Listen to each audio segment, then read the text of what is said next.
नमस्कार दोस्तों, आज की कहानी है घर आए मेहमान। राहुल अपनी पत्नी सीमा और अपनी माँ के साथ रहता था।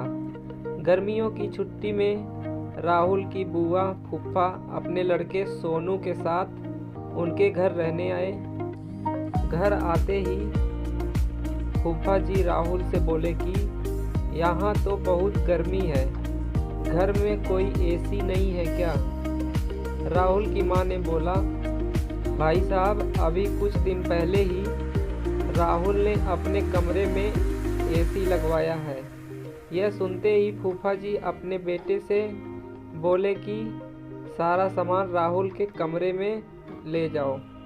राहुल और उसकी पत्नी सीमा चुप रहे, क्योंकि उसने सोचा कि कुछ दिनों की तो बात है। इस तरह बुआ फूफा जी को राहुल के घर रहते 1 महीना हो गया। राहुल ने अपनी माँ से पूछा कि बुआ जी कब जाने वाली हैं? हम कब तक ऐसे ही हॉल में सोकर अपना गुजारा करेंगे? राहुल की माँ बोली, बेटा, रिश्तेदारी का मामला है, हम कुछ कह भी तो नहीं सकते। राहुल की पत्नी सीमा बोली, वह सब तो ठीक है, लेकिन उनका छोटा लड़का सोनू सारा दिन घर में उधम करता रहता है। कल तो उसने हमारा नया सोफा बुरी तरह फाड़ डाला। राहुल इस बात पर बहुत गुस्सा हुआ कि नया सोफा फाड़ दिया। वह अपनी पत्नी से बोला, तुम सोनू को ऐसा करने से रोकती क्यों नहीं?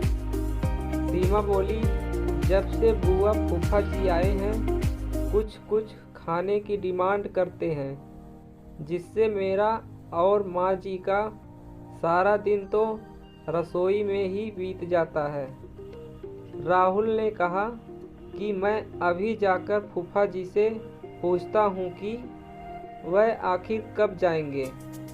राहुल ने बातों बातों में फूफा जी से कहा कि 1 महीना हो गया है, आपके जॉब की छुट्टियां तो खत्म हो गई होंगी ना फूफा जी? बोले, राहुल, मैंने जॉब तो कब की छोड़ दी है। अब तो मैं बिजनेस करता हूँ और अब मैं इस शहर में ही कुछ बिजनेस खोलने की सोच रहा हूँ। पहले इस शहर को अच्छे से समझ लूँ, जिससे 2-3 महीने तो लग ही जाएंगे। यह सुनकर राहुल समझ गया कि फूफा जी अभी जाने वाले नहीं हैं। उसने यह बात अपनी पत्नी और माँ को बताई। सीमा बोली, जब घी सीधी उंगली से नहीं निकलता तो उंगली टेढ़ी करनी पड़ती है। इनके साथ भी कुछ ऐसा ही करना होगा। आप यह काम अब मुझ पर छोड़ दीजिए।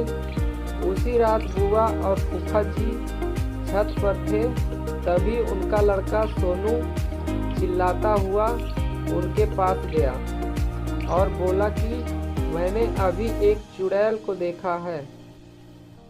तभी एक चुड़ैल वहां आ गई और बुआ और फूफा जी को बोली कि तुम में से कौन पहले मेरा भोजन बनना चाहेगा? चुड़ैल को देखकर वह बहुत डर गए और उस घर से भाग गए। उनके जाने के बाद सीमा ने अपना चुड़ैल का मुखौटा उतारा। बुआ के परिवार के जाने के बाद सबने चैन की सांस ली। सीमा की सास ने सीमा से कहा कि तू तो बड़ी अच्छी चुड़ैल बनती है। यह कहकर सब हंसने लगे। दोस्तों, इस कहानी से हमें यह सीख मिलती है कि हमें किसी भी रिश्ते का गलत फ़ायदा नहीं उठाना चाहिए। जिस तरह बुआ के परिवार ने अपनी रिश्तेदारी का गलत फ़ायदा उठाया और दूसरों को परेशान किया।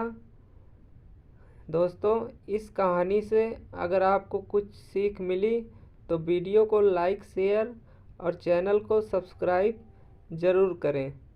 धन्यवाद।